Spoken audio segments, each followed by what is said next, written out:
This is a full-length aluminum roof rack made by the Sherpa equipment company. I think they're based out of Colorado. I bought this in June of 2021, and I think it took about 4 to 6 weeks to ship to me, and it was $926, which is quite expensive. And I'm going to go over some of the pros and cons of this roof rack compared to some of the other roof racks that I cross-shopped with, and why I didn't DIY. These roof racks often come in half, 3/4, and full length for the top of your roof. Obviously, I went with the full length, so it goes from the roof all the way to the back. In order to do that, they have feet up at the very front that are not bolted down to the vehicle. They are held in by pressure with a rubber pad, and I'll show you that a little bit later. Just like a lot of similar aluminum roof racks that you may have seen, these are very modular. The core of the design is around the extruded aluminum crossbars.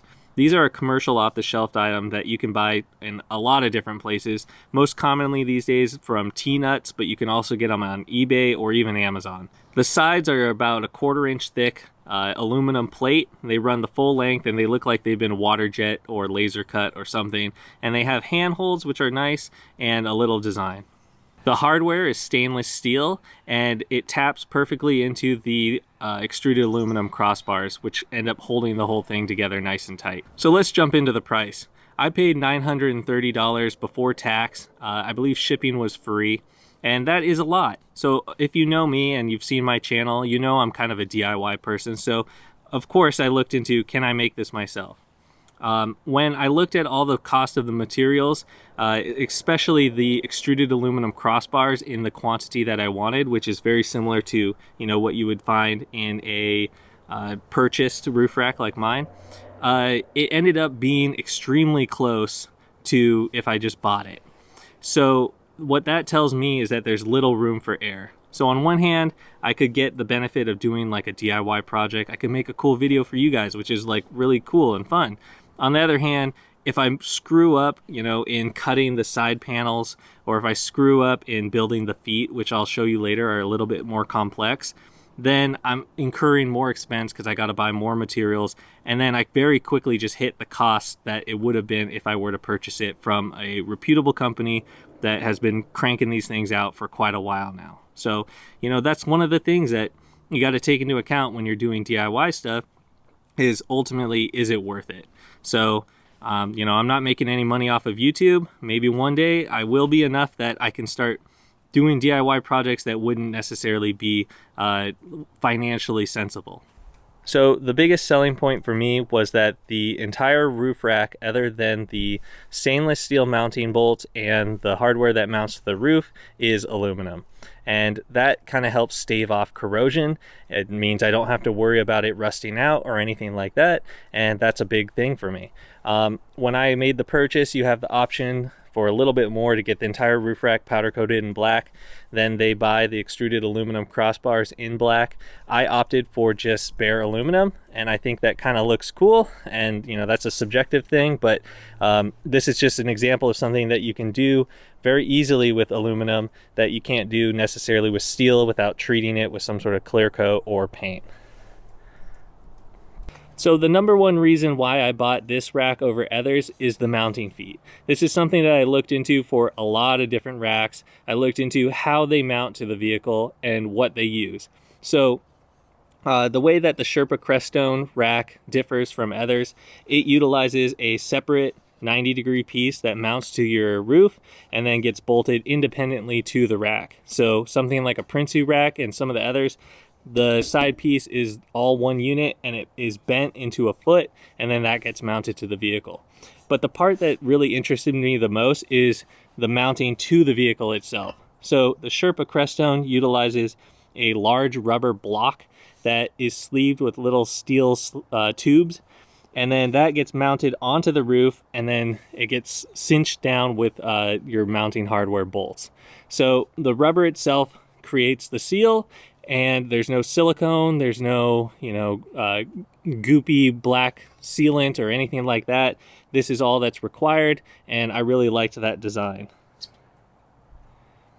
Really, once you get past the mounting feet, the rest of the rack is very similar to all the other racks that are out there on the market.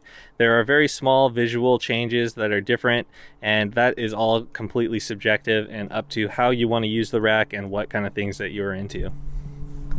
Now let me see if I can get in here to show you the front feet that are not bolted down to the roof. They are free floating and they are sitting on a rubber pad that is just sitting on the roof rain gutter. Essentially what you do is you bolt the rear in and then you lift up on the front and put it under tension, and then you slide this adjustable mount here until it's making contact with the roof nice and snug. You tighten it down, and then when you pull out whatever you were using to create the tension, then the rack will just kind of push down on the roof, and now you have a really snug fit. When I first installed the rack, I had an issue where I didn't make this tight enough, and I was out on very rough roads with one of my other buddies, Tyler Smith, and the front end of the rack was sliding around and it was making a bunch of noises, and it was really annoying. But ultimately what I ended up having to do is just tighten this sucker down really good once I got home, and now I haven't had any problems since. So right here I did buy one accessory for the roof rack from Sherpa Equipment Company, and that is their awning mount. It's a very simple awning mount. It comes with a bunch of holes for different awnings, and I just found the slotted one and the top one, and they mount perfectly to my awning that I have.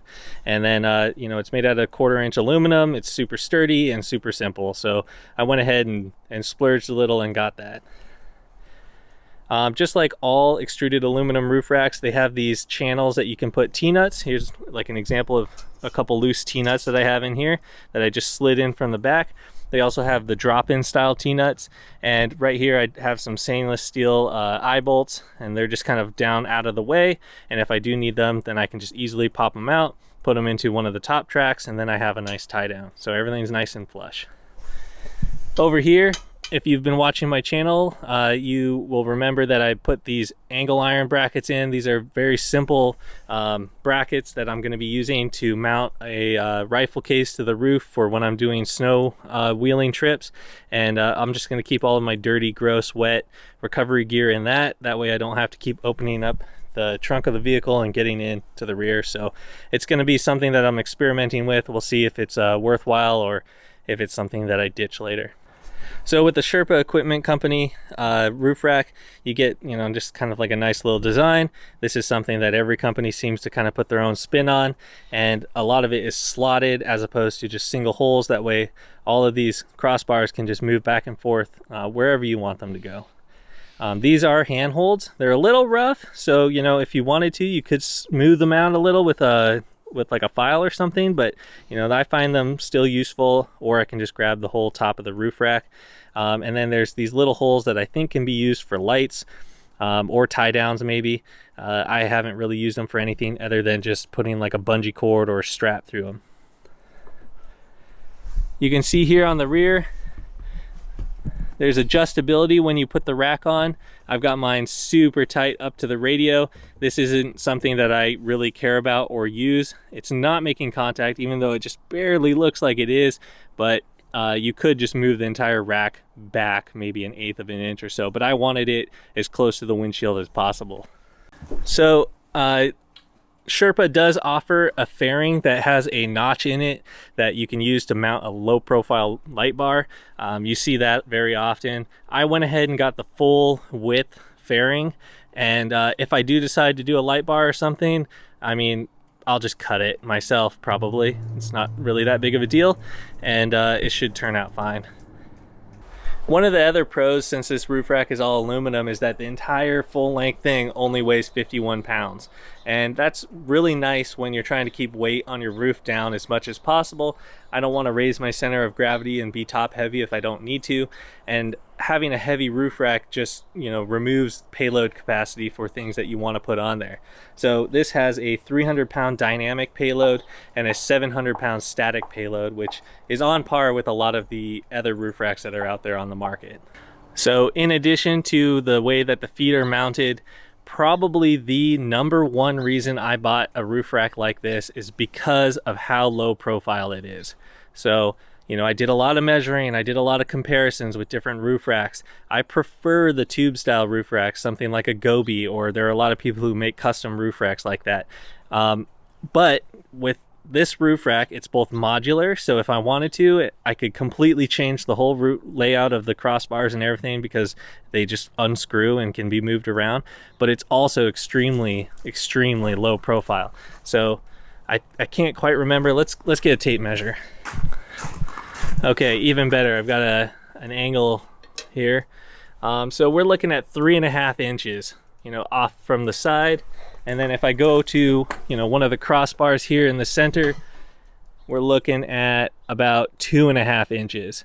So you get the idea. It's very low profile. And why does that matter to me? Who cares? Well, I am weird and I like to park in my garage, and my garage is not extremely tall. So I'm about 6 foot, maybe a little bit more. And so I don't know, what is that, 6'6", maybe a little less, something like that. So it's important to me. It's important to be able to fit into my garage, and with this setup I still have like a couple inches to spare. Things like the awning brackets that stick up, or anything else that I have on the roof rack, I can sometimes sneak into the garage without having to take it off first. Of course, if I have to do work, I've got the barn here, which has a higher roof entrance, but just for daily use, it's nice to be able to not worry about it. I've got the tires and everything that I plan on keeping for a while, but if I did ever want to upsize or do more lift, you know, it's nice to have that wiggle room available. So those are some of the reasons why I bought this Sherpa Equipment Company Crestone full-length aluminum roof rack with the extruded aluminum crossbars. If you have any questions about things that I didn't answer, I would love to answer them. So definitely drop a comment in the comment section below. And I've got a couple other things on the vehicle that I have installed and I've been using for a while now that I haven't talked about. Things like my Ironman4x4 Foam Cell Pro lift. I'd love to give you guys an update on how my sliders have been working. I've been making updates to the slide out table that I installed in the trunk of the vehicle, as well as the little platform that I put in that replaces the 60% side of the back seat. So at some point I'd love to do a video update on those, but I also have more projects coming. I know I haven't been making videos very often, but you know, life gets in the way a little bit. And we're going to be doing some winter trips here pretty soon. As all the snow starts falling in the mountains, we're going to be going out, goofing off, and doing some snow camping as well. So stay tuned. Leave a comment if you liked the video. Leave a comment if you would like to know anything that I didn't talk about today. And I'll see you in the next one.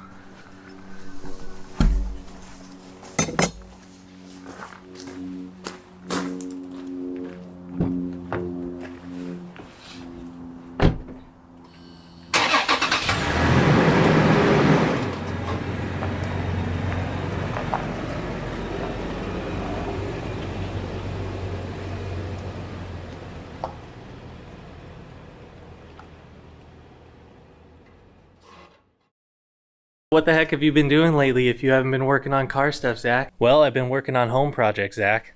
Flooring. Yeah, fun. And you know what that does? It gets me in the good graces with the wife so that I can order really expensive, cool upgrades for the 4Runner, which are in the mail, so stay tuned.